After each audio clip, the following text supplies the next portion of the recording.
right, middle school coaches. Normally, I would like an opportunity for us to all sit down in the same room at the same time and go over the agenda. Just an opportunity to connect, ask, and answer questions. But this year is like any other. And so this is probably the easiest thing to do rather than trying to manage schedules. Uh, and again, normally our high school schedule is pretty predictable, so I can plan out. This year it has seems like it changes every week. The schedule is changing, so this is how we'll do it this year. Again, I know all of you, and so I feel pretty confident and comfortable doing it this way. And just know that you can reach out with any questions that you have. Uh, Coaches gear. So Jolynn, Mary, Taylor, you guys got this in your Christmas bags. Tom, I still have yours to get it. Yours was on back order. I now have that. So when I get you your coach's notebook, I'll have that for you as well. Shooting shirts this year, please connect with Andrew Campen at T-Shirt Printing Plus. I will share this agenda with you also, so all of these live links that we take a look at, you'll have access to all those as well. So this is his email address. He has our shooting shirt design, and so this is what we got this year. Want to continue to use that for our middle school, 7th and 8th grade. So we have a program shooting shirt design 7 through 12. So connect with him. I also have a size run. So if you want to borrow that to have players try it on, I've got, I believe, men's cut and women's cut inside of there.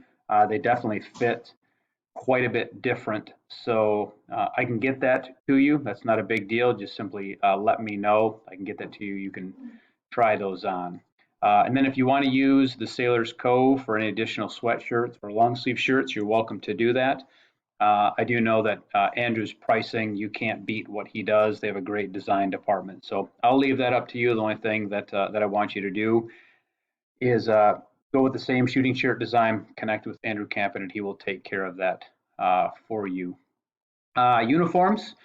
We do have 60 uniforms. They're in storage bins. I will put the uniforms, I'll connect with maybe Taylor, and I'll put those bins in the team room at some point when you guys need them. What I've also put here is in the agenda, there is a full list of numbers and sizes, so you can keep track of the numbers and the sizes.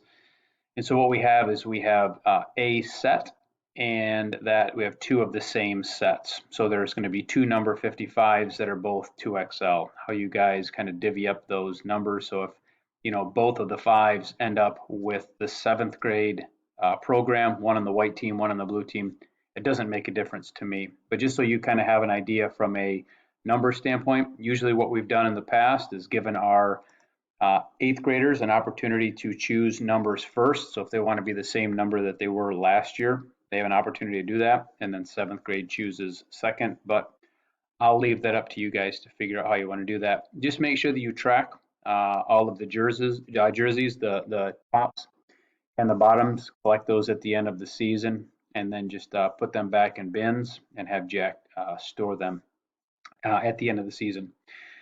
Practice jerseys. We do purchase practice jerseys for our 7th graders, and we expect them to keep them through high school. And so the program will also purchase them if we have any 8th graders that didn't play in 7th grade. I have a box of a size run. I'll get that to Taylor Richards, and she can bring that to practice, so that way the 7th graders can try them on. I have a form inside of there. They can fill that out and get that ordered.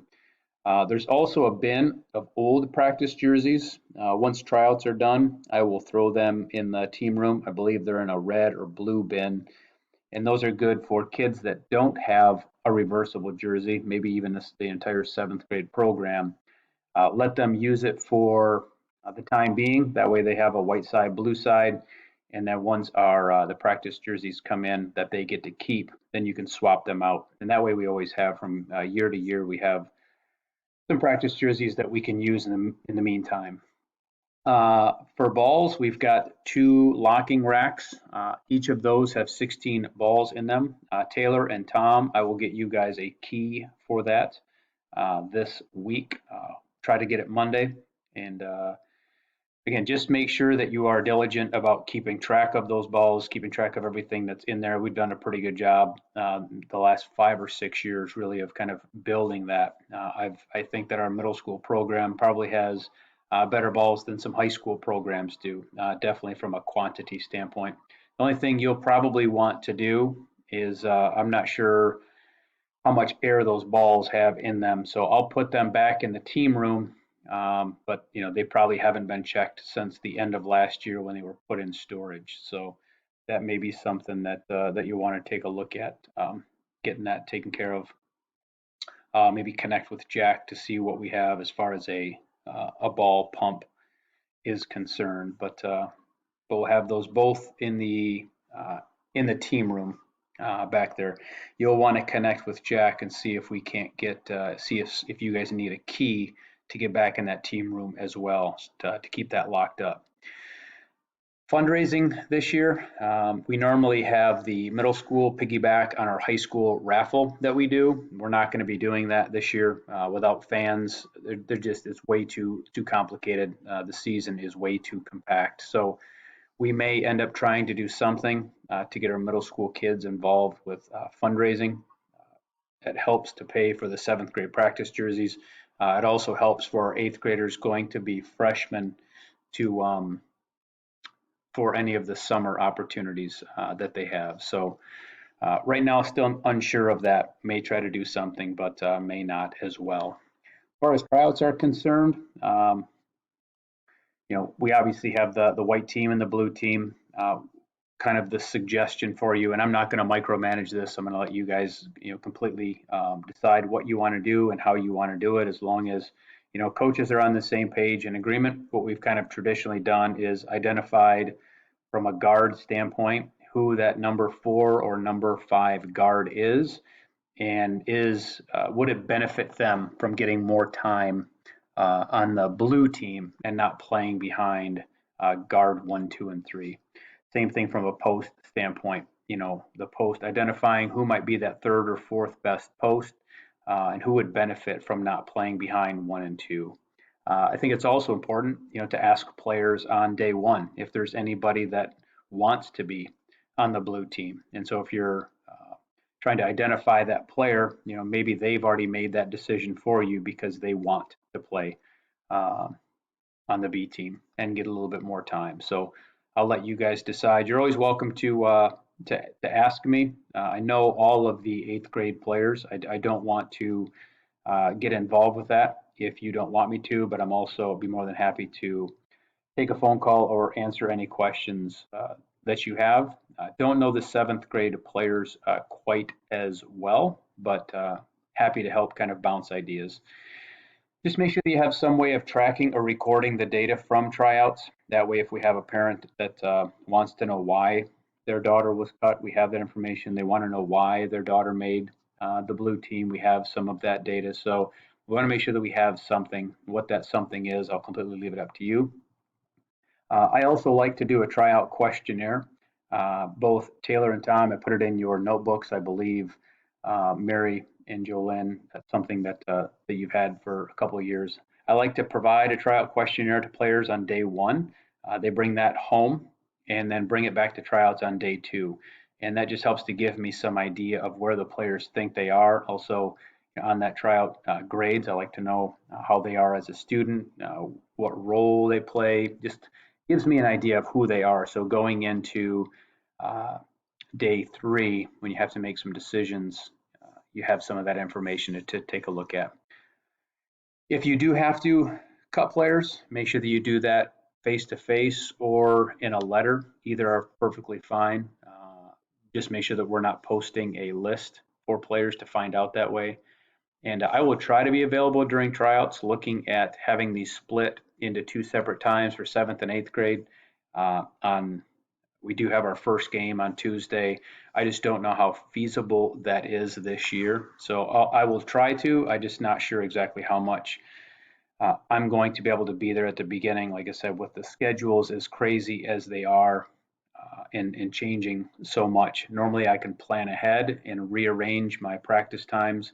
Right now we're just kind of in scramble mode with the start of the season and preparing for our first game of the year. What I also need for you to do, and this is really important for me going into the off season, going into the summer, communicating with parents, anything that we have going on. This is going to be different than what Pam Ackley is going to want you to do for the front office.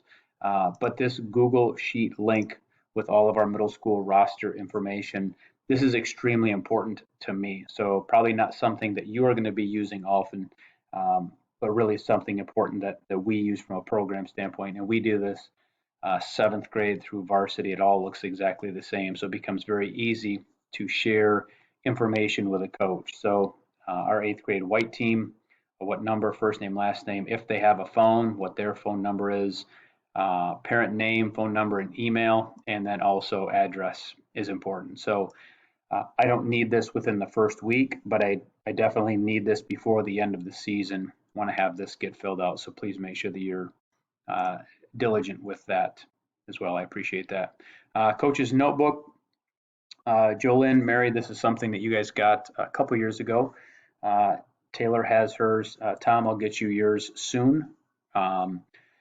Just go through and review that.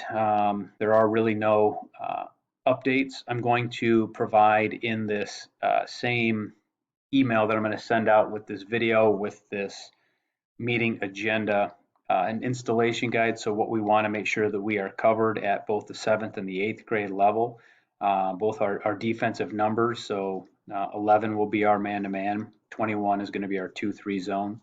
Offensive structure, so I'll provide some printouts that will be in this email. They should already be in your notebooks as well, but I want to make sure that you have those. Any of our baseline out of bounds or sideline out of bounds, press and press breakers. And again, reach out if you have any additional needs or questions. I'll be more than happy to answer those. So just trying to create a top-down, vertically aligned system within our program, the best that we can, but also give you as much flexibility as we can as a coach to do what you want to do and to engage and to teach those kids. Normally, we would have a middle school night, with the limited spectators that we're probably going to have this season. The only thing I know right now is that each participant only gets 2 people into the game, so we wouldn't be able to have a middle school night. If that changes, we'll take a look at updating that.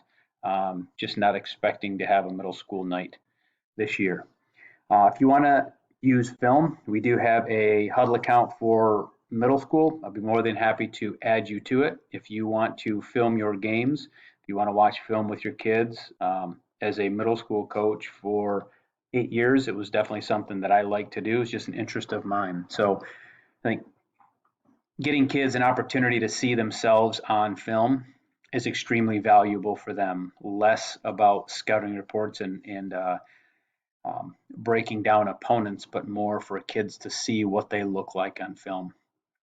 Just be aware of our online presence. We have our Ladies Taylor Hoops website, our Facebook page, Twitter and Instagram as well. So we'll post some stuff throughout the season there, both middle school and high school stuff.